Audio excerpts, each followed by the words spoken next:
Okay, I'm going to do a sermon on Gideon in the Bible, Judges chapter 6. I'm not going to do a sermon here. These aren't really sermons, these are just talks. Sometimes I get a little excited, but nothing like a sermon. But, excuse me, I wish this allergy go. Pray for my allergy. Whoever watches this, pray for me, because I'd like to be able to just get rid of this thing. The Lord heal me. I was going to talk about healing. Oh, excuse me. But Lord led me to talk about this sermon I'm getting ready to do. Find out what kind of person Gideon is to do a sermon about him. Find a unique detail that maybe nobody's ever noticed before. That usually gets people's attention. And find out some deep things about Gideon. You know, if you really want to capture people's attention and have them to relate to something, you know, find a good story in the Bible like the life of Gideon and have it relate to them and tell them a unique thing about Gideon that they can relate to. So, you know, and find out if he was a good guy or a bad guy and emphasize on that. Talk about whether or not he was able to accomplish his feat.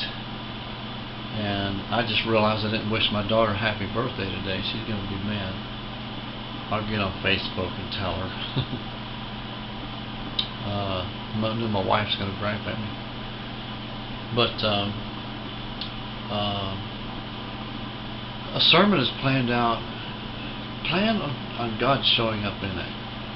Having God's Spirit lead you into this thing, and be willing to let Him lead you in another direction other than which you've studied in. Some of the best sermons I've ever done was something that I picked up on the Spirit of God 5 minutes before I did the sermon, you know. And sometimes it's like I'll study all week long and then I get up there to study or to give the sermon and God will lead me in a different direction. But now God has done this before too. I studied 3 different points from the same angle and get up and give the sermon, then God will bring all 3 of those points into one point.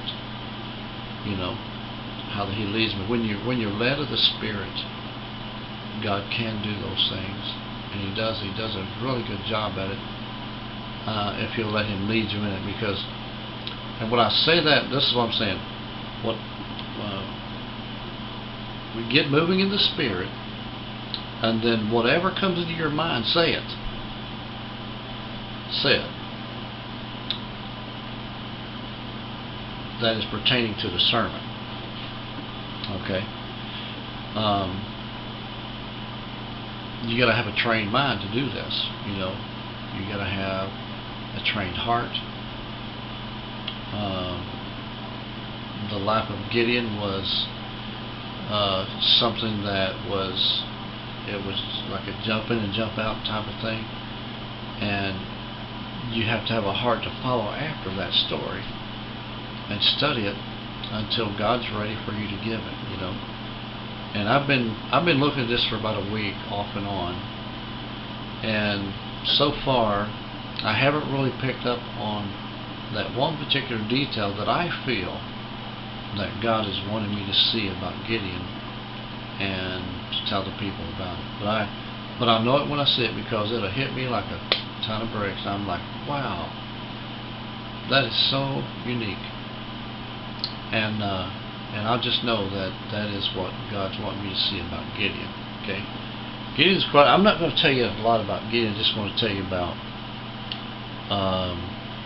if you want to go study about Gideon, how that God, you can relate to God in it, and how He can show you to do the same things that I do actually. And a lot of people say that I do pretty good when I preach. So, and nobody gets up and runs out, you know. So I imagine that I'm doing okay. But there it is. If you want to